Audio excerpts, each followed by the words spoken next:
ఓం నమ శివాయ. కాళీ దుర్గాయ నమ. ఓం శక్తి. మేము కోయదొరలము.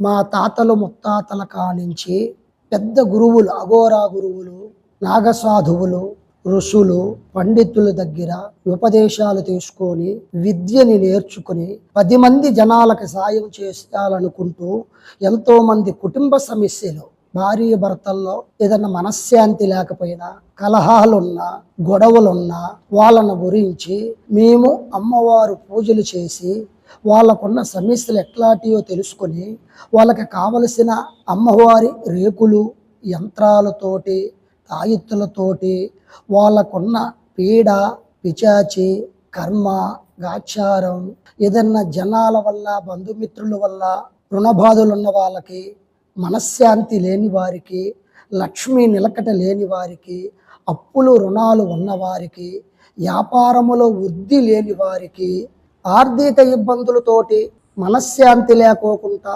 రుణబాధలతోటి అప్పులు తెచ్చిన దగ్గర కట్టలేని పరిస్థితుల్లో ఇచ్చేవాళ్ళు ఇవ్వకోకుంటున్నా, అనుకున్న వాళ్ళ వల్ల మనశ్శాంతి లేకపోయినా, ఎవరన్నా ఇంటికి భార్య పిల్లలకి, చేస్తున్న ఉద్యోగాలకి, యక్షయానికి, వ్యాపారాలకి ఏదన్నా దుష్ట ప్రయోగం. ఎందువల్లంటే మానవులు అందరూ ఒక తీరుగా లేరు. ఎవరి బుద్ధులు ఎట్లున్నాయో చెప్పలేము. సొంత వాళ్ళు, బంధువులు అన్న వాళ్ళే ఈ కాలంలో ఎవరు ఏం చేస్తారో తెలియదు.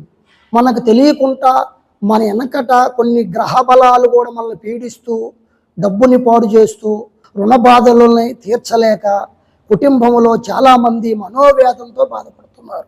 వ్యవసాయదారులకు పాడి పంట, పశువులు, కుటుంబంలో మనశ్శాంతి లేకపోయినా, పంటలు పండకపోయినా, పండిన పంటలు చేతికి రాకపోయినా, ఎవరి మీద అనుమానాలున్నా, ఎవరేదో చెడు చేస్తున్నారని భయం వచ్చినా, ఇంట్లో గ్రహ పీడ పిచాచుల వల్ల చిన్నలకి, పెద్దలకి, స్త్రీలకి ఏదన్నా భయవాందోళనలు ఉన్నా వాళ్ళని గురించి మాకు చెబితే మేము తమలపాకులో అంజనం వేసి వాళ్ళకి దేని వల్ల రాగలిగింది, ఎందువల్ల అది ఉండగలిగింది, అది దేని వల్ల జరుగుతుంది, వాళ్ళకి ఏమి చేస్తే బాగుపడతారు అని వాటికి సంబంధించిన యంత్రాలు, రేకులు, తాయితులు ఇస్తూ వాళ్ళకి పరిపూర్ణ ఆరోగ్యం కలిగి, పరిపూర్ణ సంపాదన కలిగి, పరిపూర్ణమైన వ్యవసాయంలో ఫలితాలు వచ్చి వ్యాపారం చేసే వాళ్ళకి ఇండస్ట్రీలు, పెద్ద పెద్ద కంపెనీలు, ఫ్యాక్టరీలు, బిజినెస్లు,